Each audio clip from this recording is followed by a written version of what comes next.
welcome back to Collect, Emulate, Avoid.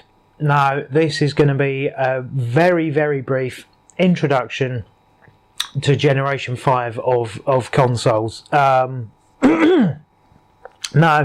the reason it's going to be very brief, this is actually only going to be a short series of videos. In fact, it's only going to be 4 videos.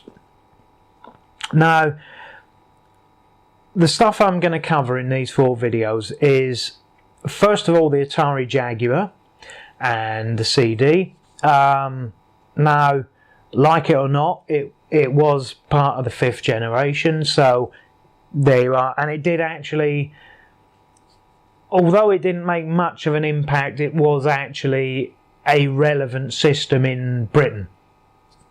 Not much, but it was, so it gets included.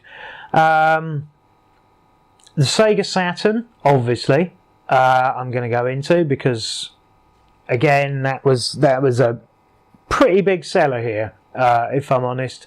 Although not as much as the next 2 I'm going to talk about.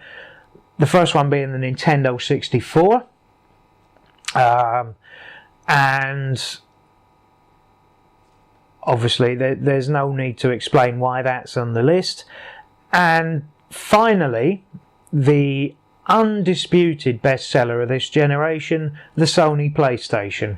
I mean, there's no question that console absolutely ruled Generation 5. There's no argument.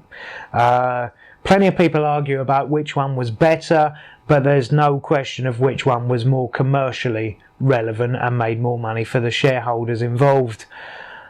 Now, stuff that might disappoint people, and this is going to be the stuff that I'm not going to do a video on. I'm not going to do a video on the console that arguably kick-started the 5th generation, purely because it was only relevant in Japan. It didn't come out here, as far as I'm aware, and that's the Tones Marty, the FM Tones Marty. I'm not going to be touching that because, quite frankly, I don't know anything about it. Like I say, it never came out here. It wasn't relevant in Britain or Europe or anywhere that wasn't Japan. And for the same reason, the Bandai Pippin, which apparently in America was called the Apple Pippin, but the only time I'd ever heard of it at the time was the Bandai version, which again was a Japanese console. I had no clue it was anything to do with Apple. I thought it was a Bandai console up until very recently. In fact, as recently as when I was, what was I doing? I was either researching it on Wikipedia for writing this, or it was just before that. I think I saw a video that somebody had put on YouTube calling it the Apple Pippin. But anyway, I'm not going to be reviewing that.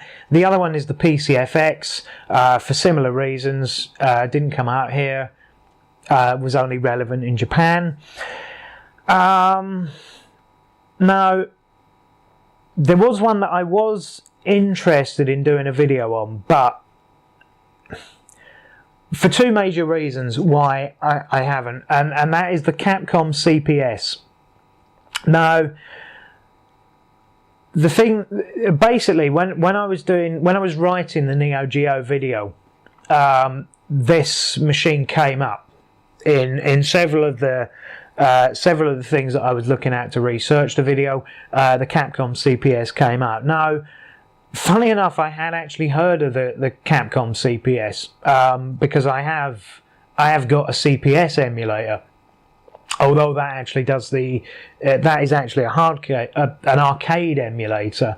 Some of the clip art stuff that came along with the one I downloaded off the internet had pictures of this console, which was really odd. I mean, I don't know how they got away with it, because on the actual thing itself, it's a tiny thing that basically plugs into a giant arcade CPS cartridge that takes Super Nintendo controllers. I mean, it's a mad little machine. But there are two major reasons why I didn't do that. Now, when I started these things, I said right at the beginning I wasn't going to do arcade hardware. Now, the Neo Geo scraped through basically because SNK decided to consoleize it themselves and turn it into a console. Capcom really didn't do that. All they did was put a plastic shell and some Super Nintendo connectors onto it. I mean, there was no... I mean, even with Neo Geo, there was BIOS revisions and things like that. Capcom did absolutely no such thing, and there were no specific cartridges for the machine. You actually had to go and buy the arcade cartridges that went in an actual arcade machine. So there were no actual Capcom CPS home cartridges released. You had to go to a wholesaler, an arcade wholesaler, and buy the cartridges direct. So that's why I didn't get in, because basically it is arcade hardware. It's just got a controller port soldered onto it. That's all it was. So that might disappoint some of you hardcore collectors, but I'm not going to even bother with it. So that was it there. That was the CPS video. And the final one. Now, I know a lot of people consider this a handheld. I don't. Frankly, anything that has the battery life of 30 minutes and has to be on a table for you to play it, in my view, doesn't count as a handheld. But for the simple reason that, again, it literally wasn't commercially relevant at any point in its entire life. It's never been relevant to anyone who hasn't actually owned one, and that is the Virtual Boy. Nobody ever wishes they could own a Virtual Boy, and I'm sorry to you people that do own them, that like to think that you've got something that's envied amongst collectors. It's simply not true. There is no game collector lying awake at night wishing they'd bought the Virtual Game Boy when it was out and 50 quid in the bargain bin. There's not a single one of us that think that, so sorry. And I'm not, I think so little of that console that I'm not even going to bother doing a video on it. I just wanted to mention to those that do have them, nobody cares. Literally nobody's interested.